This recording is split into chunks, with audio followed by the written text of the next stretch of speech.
village, the man stepped cautiously, haunted by the eerie silence that engulfed the place.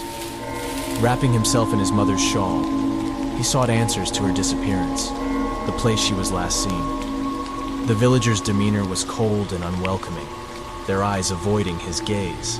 Undeterred, he approached an elderly woman, her gnarled hands clutching a basket of herbs.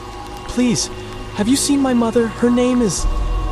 But the woman silenced the man with speed unbefitting her old age. Her eyes darted nervously and her lips quivered before she finally spoke in hushed tones.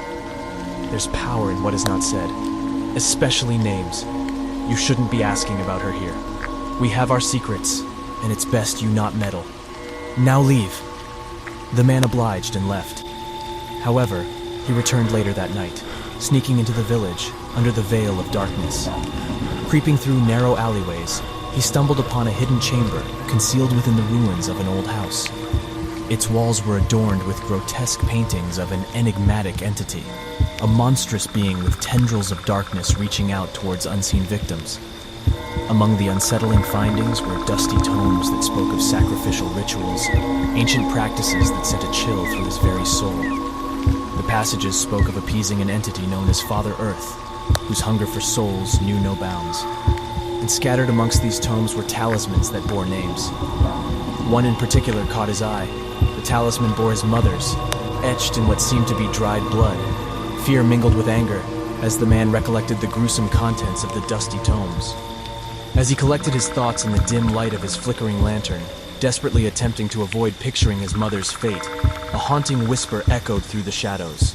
His mother calling for help. His heart raced, and he cried out, "Mother, where are you? Please, it's me, Daniel, I'm here to save you." But only silence followed, leaving him with a lingering sense of unease. Perhaps it was merely his imagination, but the air now felt cold and heavy. "Who's there? Show yourself!" The silence was abruptly broken by the barking orders of a villager. Panicked, the man hastily made a run to the nearby forest, narrowly escaping the shouts and thudding footsteps of his pursuers.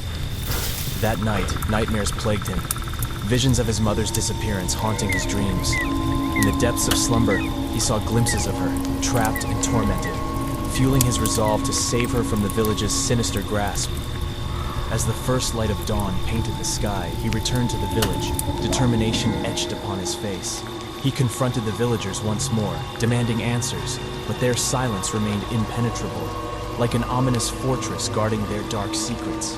As he persisted, he noticed what appeared to be his mother's figure in the outskirts of the village, her hair disheveled and her eyes wide with fear, darting through the alleys and vanishing into the woods. Ignoring the villagers' desperate attempts to stop him, he followed the fleeting figure, his heart pounding in anticipation. The forest seemed to conspire against him, with branches reaching out like grasping claws, attempting to hinder his path. But his resolve was unyielding, and he pushed forward, convinced that he was on the verge of rescuing his mother. Finally, he caught up to her. "Mother, I found you. We must leave this accursed place," he implored, his voice trembling with both relief and worry. As he approached, the trees seemed to sway with sinister delight, and the ground beneath him trembled and gave way, roots snaking up to ensnare him, dragging him into the depths of the earth. In his final moments, the man gazed upon his mother, eyes wide with horror at the realization that her face, now turned towards him, mirrored the grotesque painting he had seen the previous night.